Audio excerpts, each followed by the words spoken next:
Good morning. Before we kick off, let's get a bit of light in the room, guys, so I can see the faces. So when I grab some of the participants that we get a little later, I see where you are. That's a bit better. Good. Everybody hold your right hand in front like this in handshaking position. Uncross your legs, take a relaxed position, right hand in front. Now, when I say the word now, here's what we're going to do. I'm going to ask you to turn to someone beside you, shake hands as if you're meeting for the first time, and keep pumping till I ask you to stop. Then you'll stop and freeze it, and we're going to analyse what's happening. You got that? You don't have time to think about this? Do it now. Pick anybody and pump, pump. Everybody, pump, pump, pump, pump, pump. Freeze it, hold it, stop, hold it, freeze it. Keep your hands locked. Keep them locked. Person whose hand is most on top is saying, I'll be the boss for the rest of the day.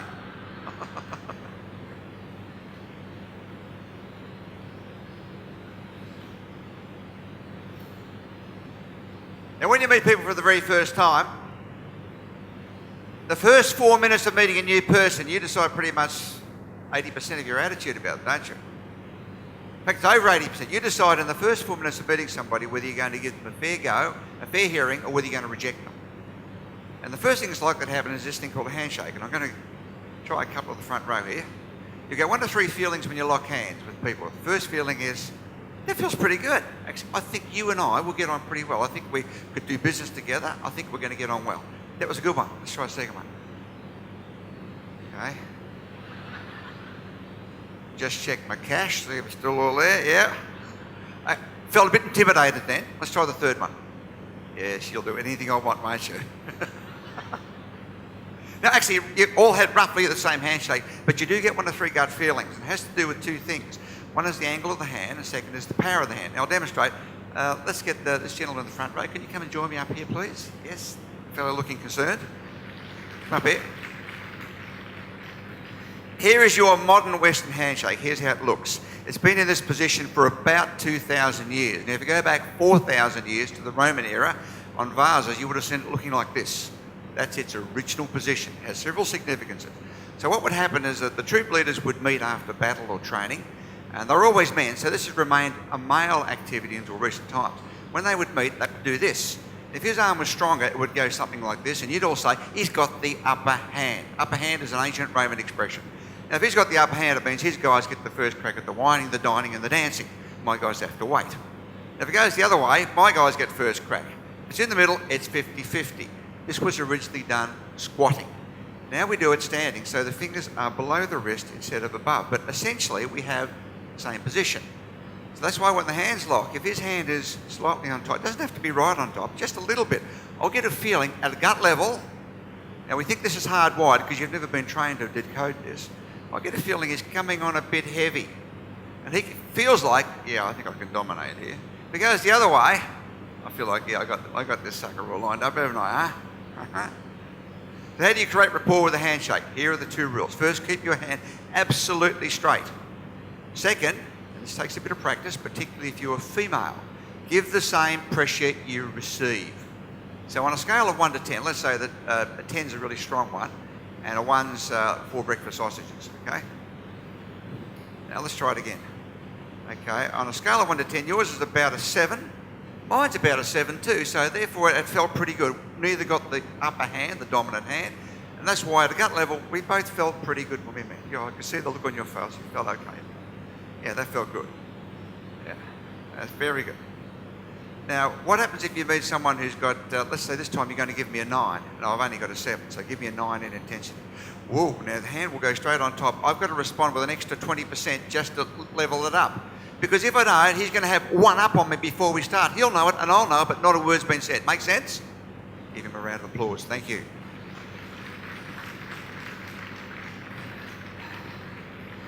Now, there are more connections between your brain and the palm of your hands than any other body part. Did you know this?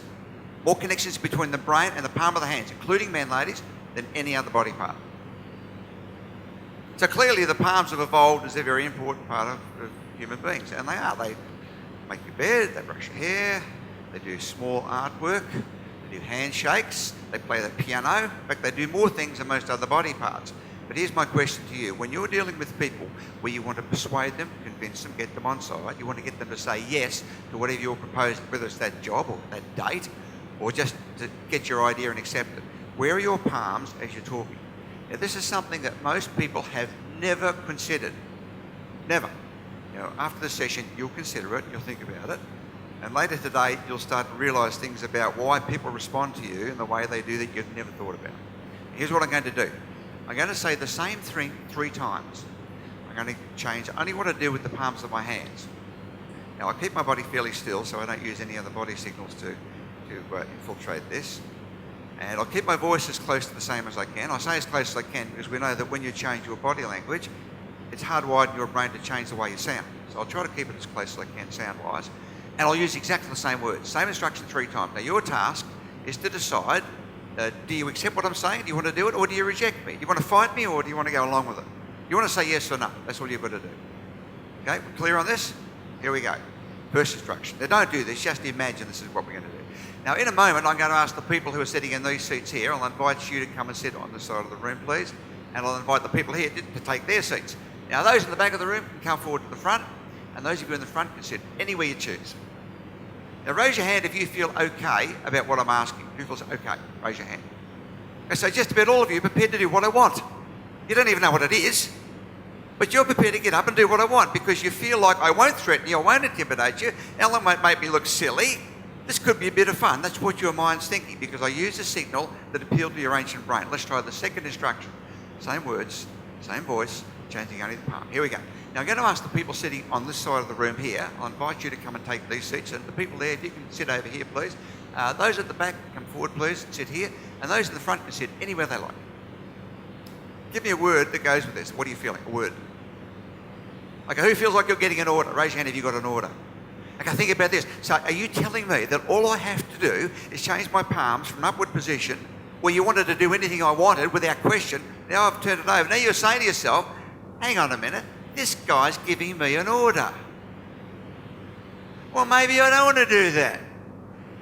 I'm an independent. I'll just check it all out. Make me laugh, funny guy. So now many of you are resisting. Let's try the third approach. Now I'm going to ask the people sitting in these seats here, if you can come and sit over this side of the room, please, and those in those seats can sit here. At the back of the room, if you can come forward, please, sit here. And those in the front can go anywhere you like. Now give me a word that goes with this, a word. Not a gesture, a word. I guess that was a word. What are you feeling with this? Well, this is more than an order. This is a directive. You have no choice, and you're an idiot. So we tested this in a very simple way. We've got an audience to sit in a room like this. We've got a speaker to present a proposal. It took around 20 minutes. They had to convince the audience to go along with the proposal.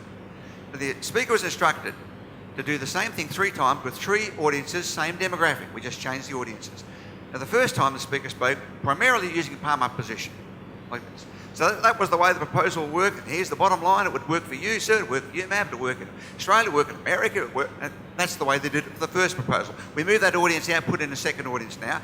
Same presentations given to the same demographic audience now, but a different audience using palm down. Here's the way the deal works. There's the bottom line. It would work for you. It would work for you. It would work in America. It would work in the United States and in Iceland. Move that audience out, put in a third one. Now give the same presentation using finger pointing. Here's the way it works. The bottom line's there and there. It'll work for you, and America, Australia, and Africa. Now we survey all 3 audiences looking for 2 things. First, with a simple test, how much could they recall of what the deal was about? In other words, we're looking for how much were they listening to the deal as opposed to judging the speaker. Secondly, from a list of adjectives, we asked them to tick the adjectives that best describe how you felt about the speaker. Do you reckon there was any difference? You already know the answer, don't you? You know the answer already without even seeing the results. That the palm-up speaker had up to 40% more retention of the deal than the palm-down speaker. The palm-up speaker had the best adjectives: laid back, friendly, humorous, engaging. As soon as the palms turned over, authoritative, management, telling me what to do, pushing. When the finger came out, nobody could remember much, and they got the worst adjectives about that person. Now here's my question for you. What's your prominent position? You have a dominant position of one of these, and which is yours? Most people have never considered, but you've got one that you are using primarily when you're dealing with others. Now, is it up? Is it over? It's a finger. Now, we know the palm down, historically, is a power signal. There's more power, in fact, 4 times more power in your hands facing down than up. Think of famous examples like Adolf Hitler. The Nazis salute when Hail Hitler. And it frightened everybody. How would he have gone if he had gone, Hail Hitler? Nobody's going to follow Hail Hitler. That's scary. That's submission.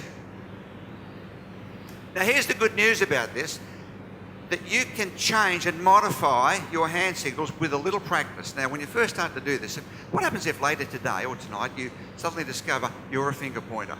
Like you're talking to a few of your friends that are here and you've forgotten all about it, and you're talking and they're watching, looking at your hand. And there it is, hitting these silly idiots on the head, knocking them into submission.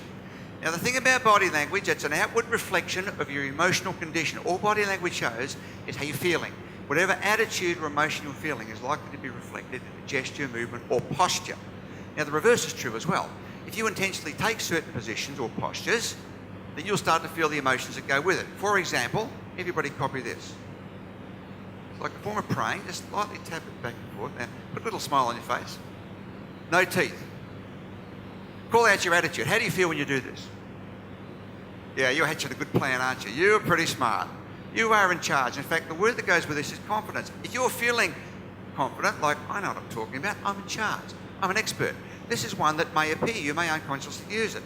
But if you intentionally use this in situations where you're feeling tense or nervous, it does two things. First is, when you intentionally take the gesture as you just did, you start to feel more confident, in charge. In charge of my emotions. Importantly, the person who sees you do it, it's a feeling. You seem to know what you're about. You know what it was? You know, when I first met that guy or that woman, they just seemed to have a confident attitude. Well, no, they were probably intentionally doing it to create that, to reassure themselves and to make you feel good. Fake it until you make it. Now, if you keep on doing this as part of your repertoire, eventually you will constantly, when you do this, you will feel confident about what you're talking about, even when you don't. So you can go into politics.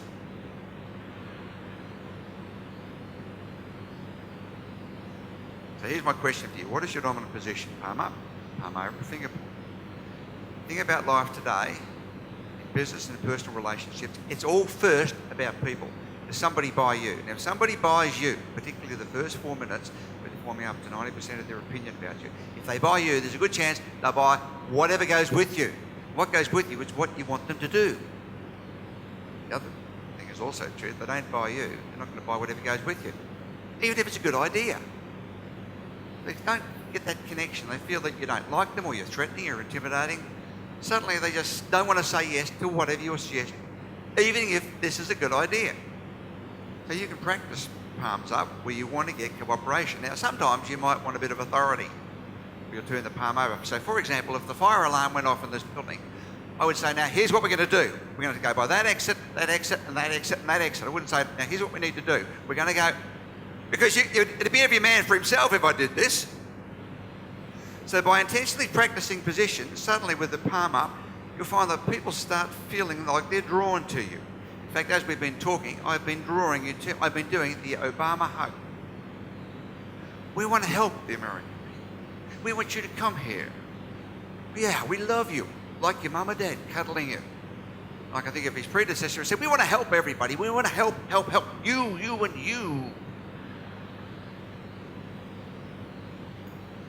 Body language is an outward reflection of emotions. If you intentionally take certain positions and practice them, it suddenly changes how people perceive you, and it changes your own physiology. You start to feel different about yourself.